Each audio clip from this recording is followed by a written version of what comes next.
Sí, muchas gracias, compañeras y compañeros. Yo quiero naturalmente agradecer por este importante seminario el Partido Comunista y CAL, que nos permite estar aquí, como decía Carolus, escuchar y ser escuchado.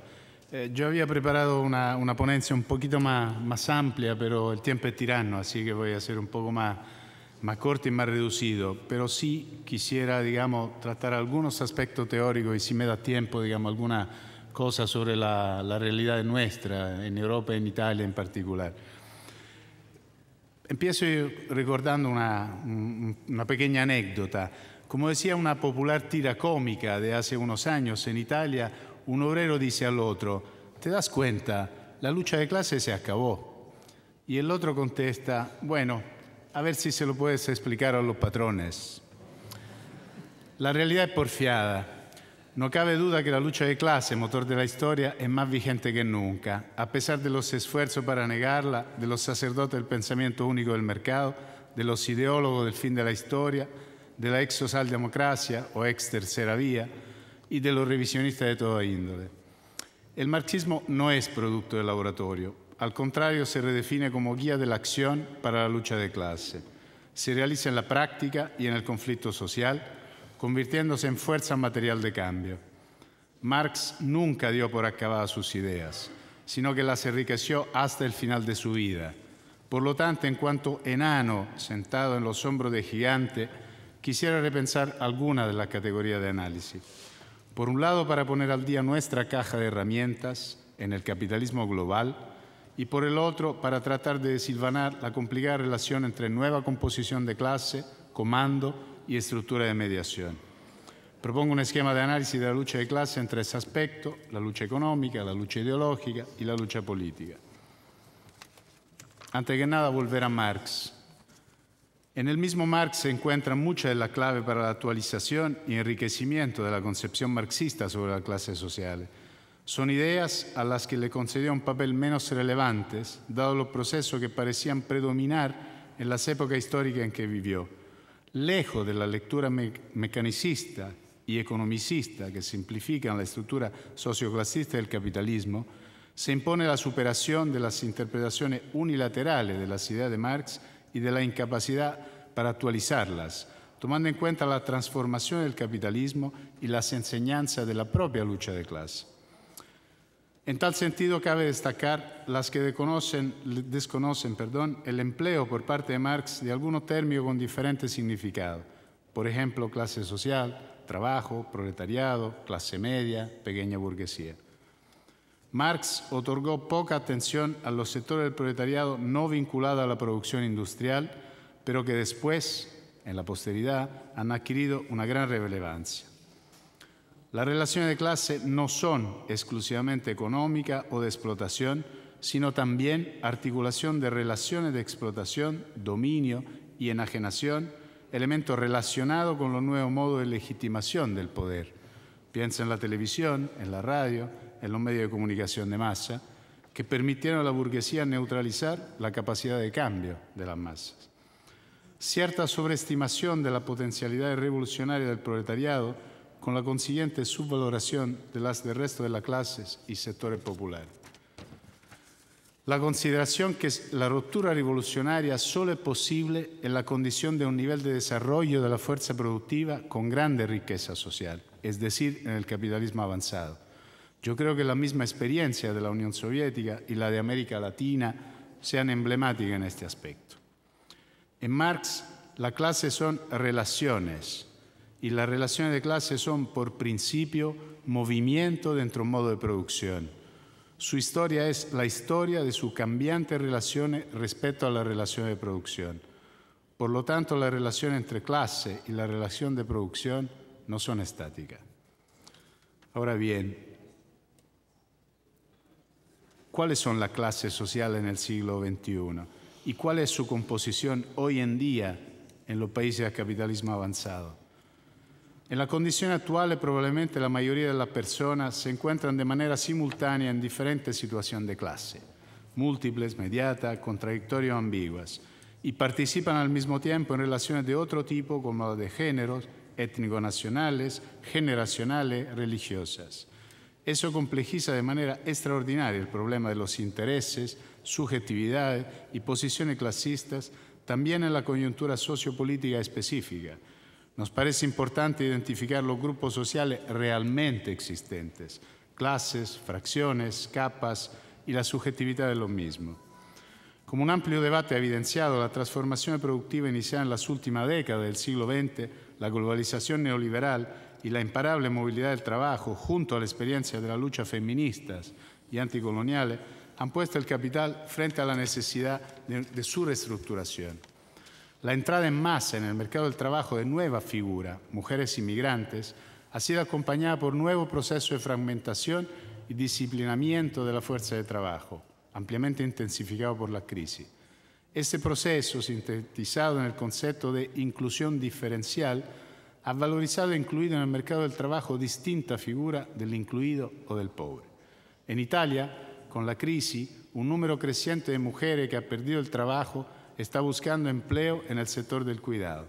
Sin embargo, a causa de una cierta oferta de trabajo de cuidado, se siguen prefiriendo las mujeres migrantes, sobre todo mujeres y no hombres, lo cual evidencia cómo el género funciona también como elemento de inclusión y no solo de inferiorización.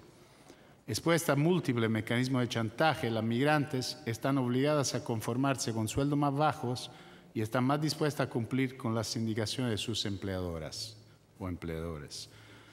Al mismo tiempo, los niveles más bajos de la jerarquía laborales, regular y no regular, en su mayoría están ocupados por la fuerza de trabajo migrante. Este destino prescinde de las actitudes, de los conocimientos, de las habilidades específicas y hasta de la nacionalidad del trabajador o de la trabajadora migrante.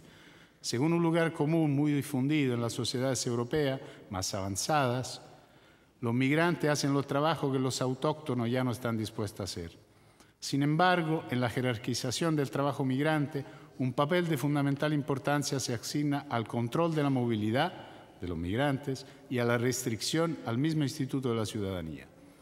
A partir de la combinación de todos esos factores, se realiza lo que podríamos definir con un término imperfecto como etnicización del mercado del trabajo, es decir, la identificación entre cierto tipo de empleos y retribuciones y la fuerza de trabajo migrante.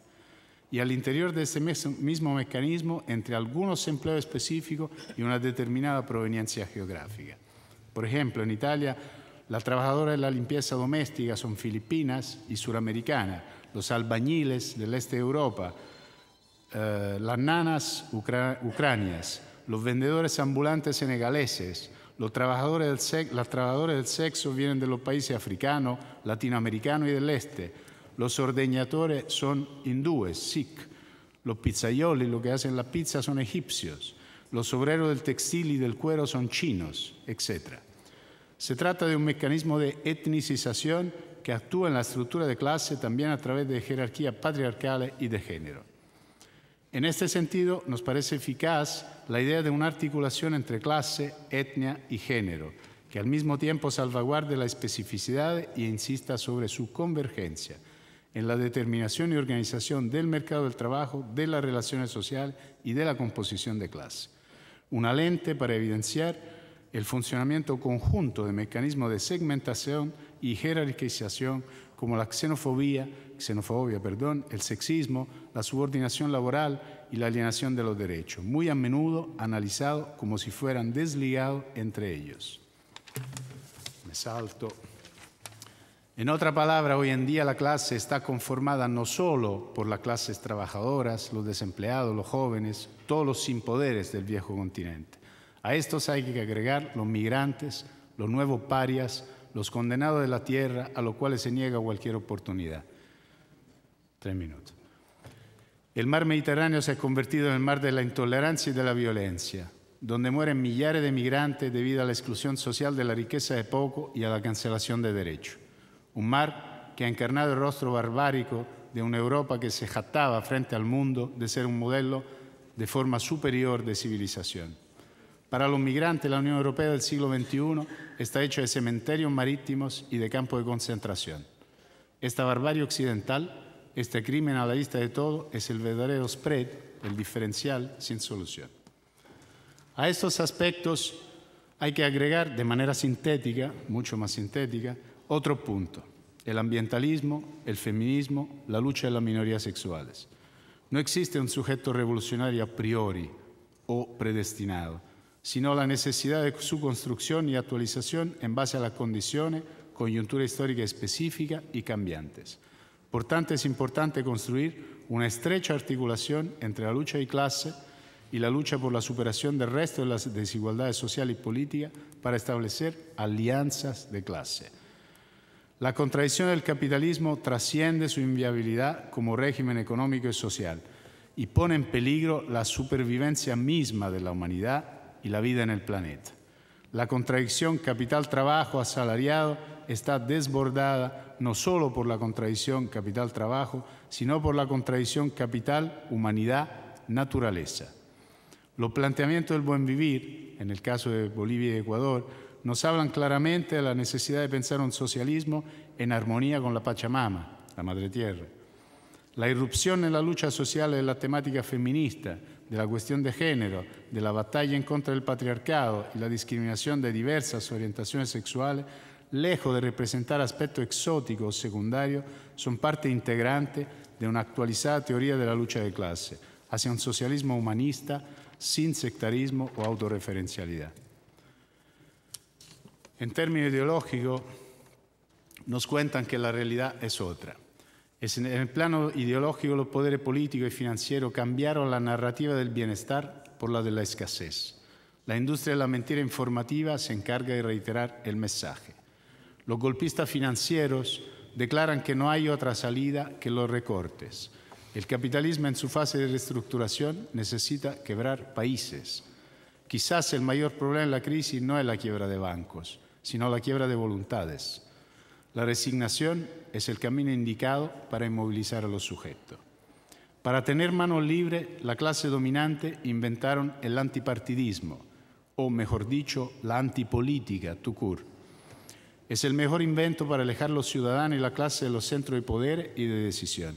Los políticos son todos iguales, son todos ladrones, hay que cerrar el Parlamento, hasta eso llegaron a decir. La verdad es que el pueblo tiene que mostrar, la verdad es que la verdadera antipolítica habita en los palacios del poder, protegidos, lejanos de la gente, donde el pueblo tiene que mostrar documentos para entrar, recibir credenciales y hacerse controlar por un metal detector. En estos cuartos cerrados, los nuevos alquimistas tratan de realizar en probeta políticas que solo sirven para su sobrevivencia.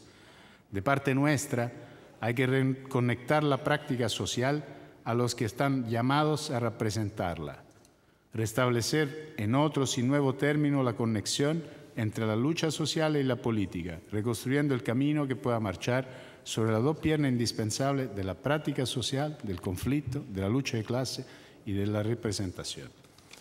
Bueno, como se me acabó el tiempo, voy simplemente a terminar diciendo que como Refundación Comunista en Italia, como Izquierda Europea, en nuestra batalla miramos de cerca la experiencia actual de la lucha de los pueblos latinoamericanos y caribeños y su lucha por la integración solidaria y por la segunda y verdadera independencia. Como decía el marxista peruano José Carlos Mariátegui, no hay ni calco ni copia posible, sino creación heroica. Aunque seamos enanos sentados en los hombros de gigantes, en esta tarea y desafío creador, en nuestra lucha por la transformación y por el socialismo, nos inspiramos en la actualización del pensamiento marxista y revolucionario de América Latina, en sus derrotas y en sus logros, en sus especificidades continentales y nacionales. Muchas gracias.